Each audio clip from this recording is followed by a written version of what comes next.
नमस्कार। चलिए आज राजस्थान की संस्कृति की गहराई में उतरते हैं और देखते हैं कि कैसे वहाँ का कैलेंडर सिर्फ महीनों का हिसाब नहीं रखता, बल्कि त्योहारों का एक ऐसा जीता जागता चक्र है जो लगता है साल के हर दिन को ही एक उत्सव बना देता है।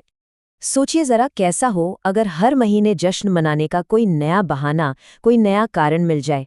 राजस्थान में ना ये सिर्फ एक सवाल नहीं है, ये तो वहाँ के जीने का अंदाज है। यहाँ त्योहार महज छुट्टियां नहीं है, बल्कि वो एक अटूट सिलसिला है जो लोगों को एक दूसरे से और अपनी जड़ों से जोड़े रखता है।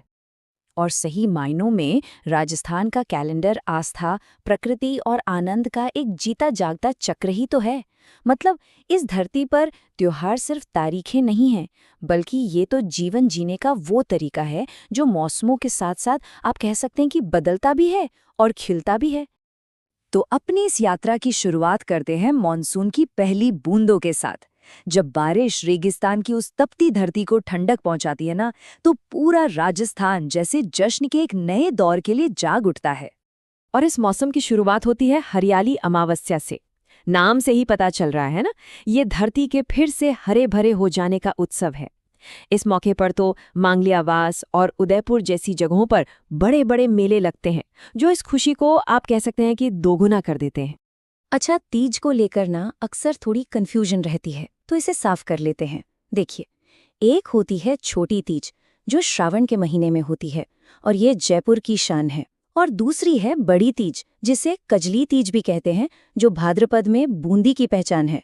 हैं दोनों ही अपने आप में बहुत अनोखे और खूबसूरत। अब भाद्रपद के महीने में ही आस्था की एक बड़ी अनोखी रस्म देखने को मिलती है। इसका नाम है ऊब छठ। इस दिन पता है क्या होता है? अविवाहित लड़कियां एक अच्छे वर की कामना में दिन भर, जी हाँ, दिन भर खड़ी रहकर व्रत करती हैं। ये उनके समर्पण की एक वाकई गहरी मिसाल है। वैसे मानसून का ये जो समय है ना, इसमें सिर्फ प्रकृति की ही पूजा नहीं होती, बल्कि रक्षकों और नायकों को भी याद किया जाता है।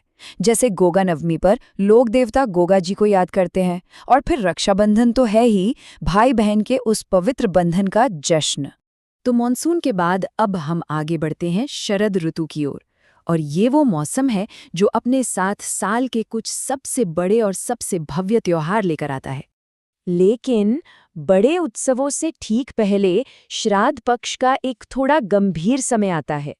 ये वो 16 दिन हैं जो पूरी तरह से पूर्वजों को याद करने के लिए समर्पित होते हैं। और हाँ, इसी दौरान सांझी नाम की एक बहुत ही अनोखी लोक कला भी देखने को मिलती है, गोबर और मिट्टी से बनी हुई, खासकर उदयपुर के सांझी मंदिर में।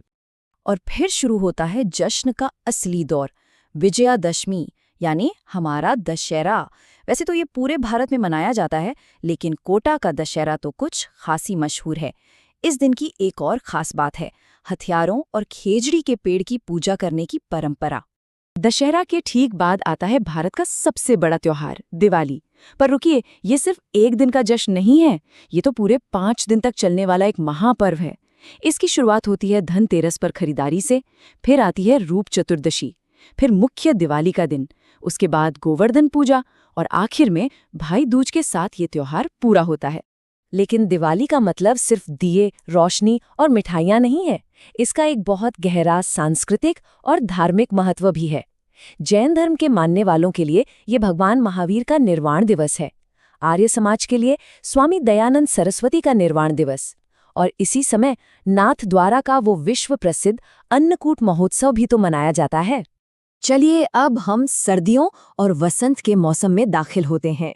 ये वो समय है जो अपने साथ बड़े बड़े मेलों की रौनक और फिर रंगों का एक ऐसा त्योहार लेकर आता है जो सब में एक नई ऊर्जा भर देता है।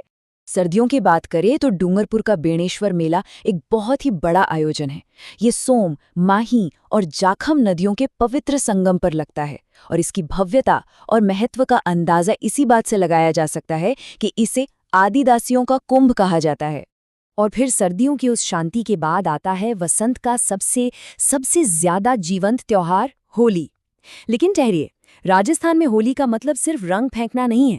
यहाँ तो होली के इतने अनोखे और मजेदार रूप देखने को मिलते हैं कि क्या ही कहने। जरा देखिए, राजस्थान में होली के कितने अलग अलग रंग हैं। अजमेर के भिनाए में होती है कोड़ामार होली, तो करौली के महावीर जी में लठमार होली, और बाड़मेर में तो हद ही है, वहां पत्थर मार होली भी खेली जाती है। सोचिए, हर रूप की अपनी अलग ही परंपरा और अपना एक अलग ही मजा है। होली के बाद चैत्र के महीने से शुरू होता है हिंदू नववर्ष, और यहीं पर ये नंबर 57 काम आता है। जानते हैं कैसे? जो विक्रमी संवत कैलेंडर यहाँ माना जाता है, वो हमारे ग्रिगोरियन कैलेंडर से पूरे 57 साल आगे चलता है ना कमाल की बात? वसंत ऋतु का समापन होता है एक बहुत ही खूबसूरत त्योहार गणगौर के साथ। ये वैवाहिक निष्ठा का पर्व है, और जानते हैं, इसे साल का सबसे ज्यादा लोकगीतों वाला त्योहार भी माना जाता है। जयपुर और उदयपुर की जो गणगौर की सवारी निकलती है ना, वो तो बस देखने लायक होती है। और लीजिए, हमारा ये सफर अब अपने आखिरी पड़ाव पर आ पहुंचा है, यानी गर्मी का मौसम। अब कोई भी सोचेगा कि भाई इतनी तेज गर्मी में क्या ही त्योहार होते होंगे, लेकिन जैसा मैंने कहा, राजस्थान में उत्सव कभी नहीं रुकते। गर्मियों की भी अपनी कुछ एकदम हटकर परंपराएं हैं। जैसे शीतला अष्टमी पर चाकसू में एक बहुत मशहूर मेला लगता है, जिसे गधों का मेला भी कहते हैं। जी हाँ, गधों का मेला। इससे पता चलता है कि यहाँ की परंपराएं कितनी विविध और दिलचस्प हैं। और फिर जैसे ही गर्मी अपने चरम पर पहुंचती है, आषाढ़ के महीने में आती है देवशयनी एकादशी, और ये एक तरह का ठहराव है, एक महत्वपूर्ण मोड़। ऐसी मान्यता है कि इस दिन से देवता 4 महीने के लिए सोने चले जाते हैं, और बस इस दौरान शादी ब्याह जैसे कोई भी शुभ काम नहीं किए जाते। तो इस पूरी यात्रा को देखें तो एक बात तो साफ है, राजस्थान के ये त्योहार सिर्फ कैलेंडर की तारीखें या छुट्टियां नहीं हैं।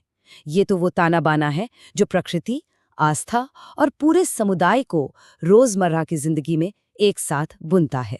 और ये सब देखकर एक सवाल मन में आता है, हमारे अपने जीवन में वो कौन सी परंपराएं या रस्में हैं जो हमें बदलते मौसमों और बीतते हुए समय का एहसास कराती हैं?